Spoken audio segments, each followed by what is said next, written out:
5, 4, 3, 2, 1, disco.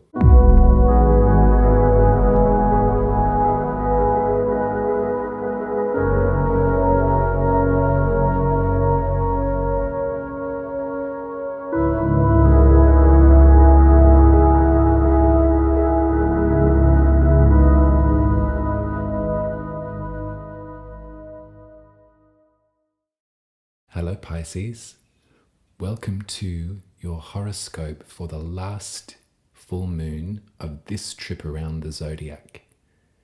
This is a full moon in Virgo and it's happening on the 7th of March at 11:42 p.m. if you're in the southern hemisphere with me. Now it's the last full moon because the next lunation that we're looking forward to after this one is a new moon in Aries. And so if you think about Pisces finishing the story and Aries beginning the story, that's how you can get in your mind the idea that this is almost like New Year's Eve. You could think about it that way if you wanted to. There's a cumulative kind of feeling about release at this one. I know that a lot of folks that I've spoken to have had a bit of a difficult time getting their heads around 2023 beginning and the kind of false starts that have been happening, or this feeling of kind of being kind of held in place in some way, wanting for things to move ahead, but kind of there's been many roadblocks and many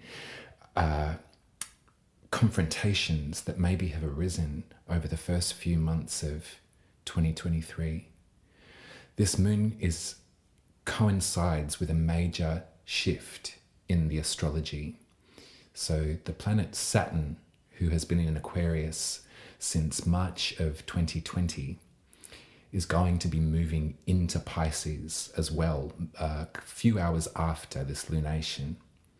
In the southern hemisphere, it happens on the 8th of March, but in the northern hemisphere, they both occurrences happen on the same date, on the 7th. And so Saturn has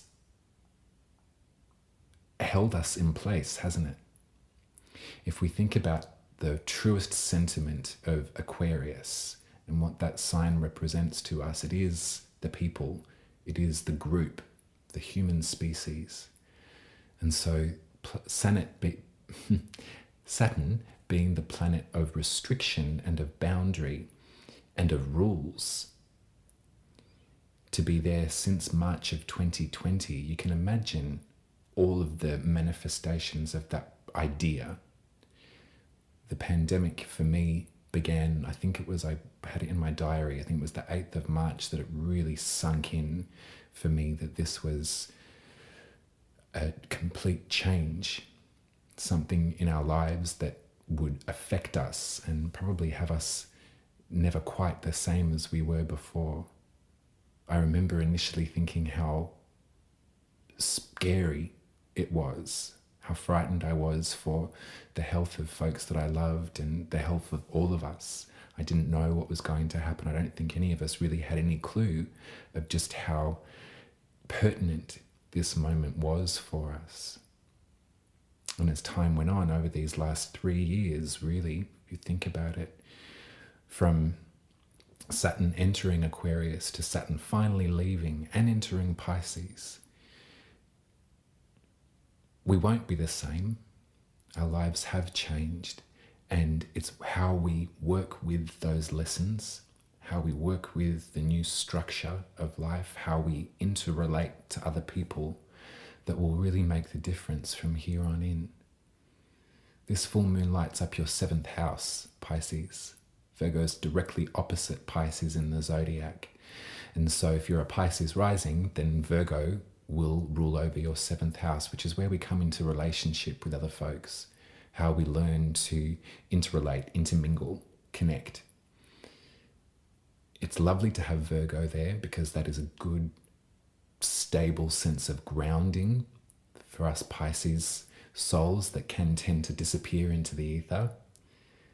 And so if you think about the sort of vast nature of Pisces and their emotional capacity, as all of that empathy that we spoke about 2 weeks ago, all of that absorbency, that incredible feeling, the emotional ripples that run through us.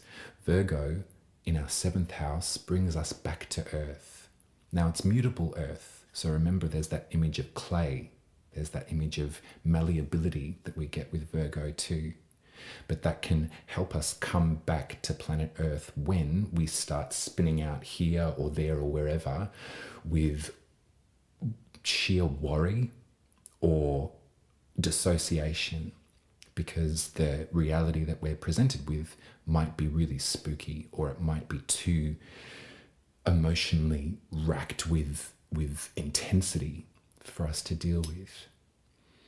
A full moon is a culmination period, isn't it? A full moon is a time that we get to release from ourselves, from our ether, our personal ether, what we don't need anymore, and also come to celebrate what we have been working on, been building on. So about 6 months ago, we had that new moon in Virgo, which is where we had access and we could make our wishes. Hopefully they were granted for you as far as how you are going to interrelate with the other.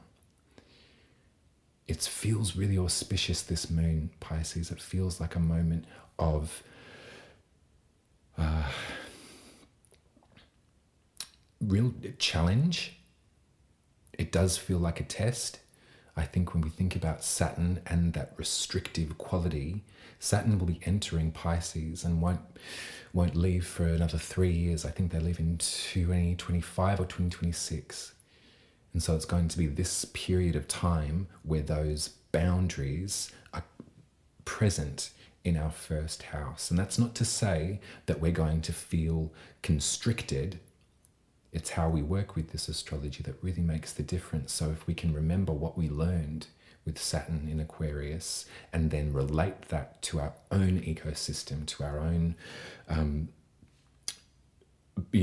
sense of boundary, sense of space, who it is that we really believe that we are at our core, then we can really, as they say, activate this astrology. Saturn takes 30 years to go around the zodiac. So depending on how old you are, you might be experiencing some sort of Saturn return for the first time, which is the reality of boundary, the reality of how the limits of your life, how you've been living so far. And if you've been too limited in your experience, or if there is definitely structure that you need to live by in order to succeed, in order to stay here and move forward. There's a dissolving nature to Pisces. We know that we're salt water. We do erode the restrictive nature of some things. But also, I was speaking just the other day about the idea of leisure time or pleasure being all the more sweeter when it is counterbalanced with some sense of responsibility, some sense of order. Hard work is a really important tenement in the life of an individual. And I don't mean to say it's not a sort of nose to the grindstone, subservient kind of thing at all. But the idea of sticking to task, of diligence, is something that we can possibly learn from our 7th house too. All of these words you can really ascribe to a Virgo individual, this idea of perfecting the craft, this idea of repetition for mastery, all of those sorts of things. I'm not going to go on any further about the other changes that are going to occur in the month of March, but I tell you what, the next horoscope that we have to welcome in Aries season is really going to open our eyes. But let's get some tarot on the table, I think, because this full moon could bring up all sorts of emotions about relationships that have been lost, about things that you didn't say, about closure that perhaps you weren't able to get for whatever reason. And so we can feel protected by a full moon, can't we, Pisces? That's our tarot card.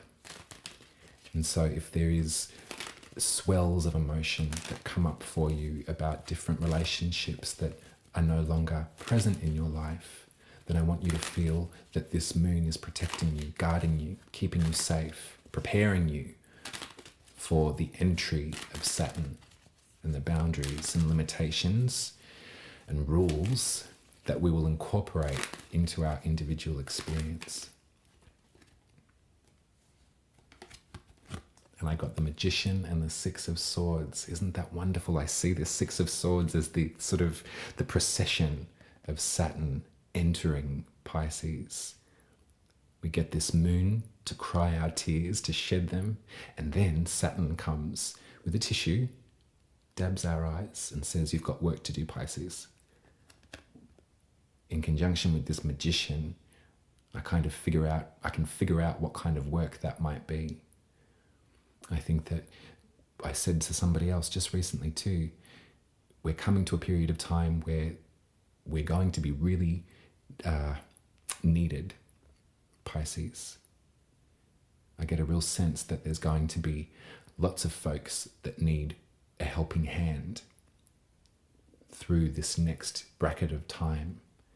And if you can harness your magical work, if you can believe in yourself, believe that you're telling the truth, that you're not bullshitting, that it's not all hippy-dippy crap.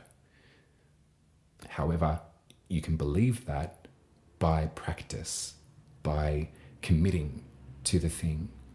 And if you can do that, then you're going to really find that your sort of the most middle bit of you is grounded, centered. Your two bare feet are stuck in that mud of Virgo, protecting you, keeping you here, not allowing you to zip off out into the ether. And you can call all of that magic that you're seeing, that you're hearing, that you're already working with in private practice, you can call that down to planet Earth, and you can offer it to other folks. You can share it with them in whatever way that sort of manifests for you. But I really feel that there's something quite magical about what it is that you're going to put forward.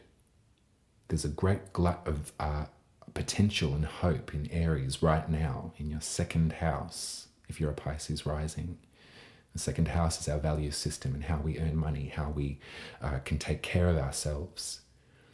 And so a couple of days after this full moon and Saturn entry into Pisces, there's going to be a beautiful conjunction between Jupiter, the planet that takes care of us, that has us feeling optimistic, and also with Chiron, that wounded healer. And so it's almost as if there's going to be a moment to really dig a little deeper and come to understand some of those limitations that you've put on yourself in relationship to money. Now, I don't know if that's for everyone. I definitely know for myself. Queen of Pentacles, to cap that reading off. I'm going to hold her as I finish this off. You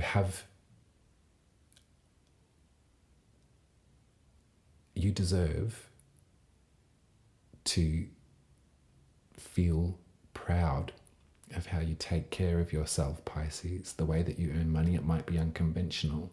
It might be sort of white knuckling it sometimes as well.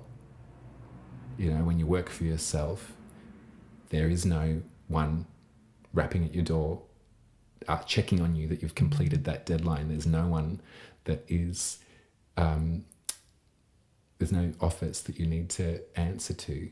It's your own.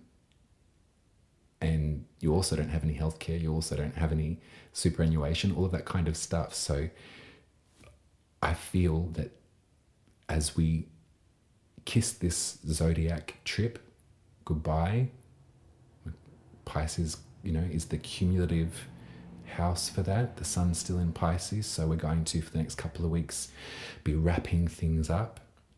And as we enter into Aries season, there's going to be an emphasis on your ability to take care of yourself financially, and there's going to be some extra support and also an opportunity to dig that little bit further as to why there's this recurring relationship with not being worth it. Hopefully there's going to be I trust that there is going to be some moments for you to really quit it, to stop thinking that way. For the time being, can always come back, but this is the begin. This is that thing that I've been talking about for a long time, about the deluge that's about to occur with all of these outer planets changing signs. Saturn in Pisces is the first.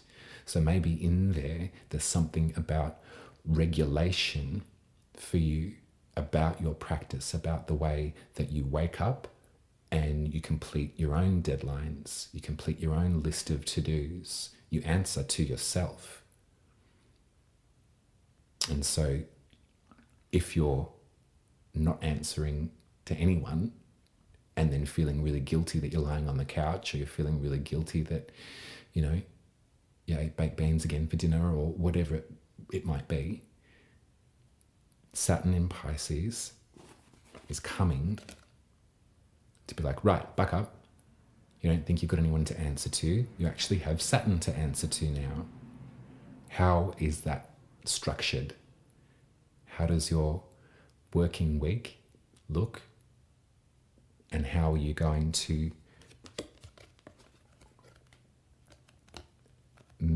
I was going to say manifest, but I'm so sick of that friggin' word. How are you going to magic in some security for yourself, some pride in work, some pride in the idea that you're worth asking to be paid for what it is that you create, what it is that you think about every single day? That's a lovely reading, Pisces. I hope it was nice and gentle, because next fortnight we have to batten down those hatches. The sand's all finished, so that's it from me. Thank you very much for being here, Pisces. I love you heaps. Head over to umaruby.com and book your birth chart reading. You can find the menu of readings via the readings page. You can also tip me at buymeacoffee.com/umaruby. I'll be speaking to you, as I said, in 2 weeks for the new moon in Aries. Now, we've got some eclipse action happening in Aries as well, so I'll give you a little pep talk for that as well. And think about that before I go. There's going to be eclipses this year in your second house of worth, of values, of money. I wonder what might be coming in for you that you don't even know about yet. Take care, Pisces. I love you. Thanks for being here with me. Bye.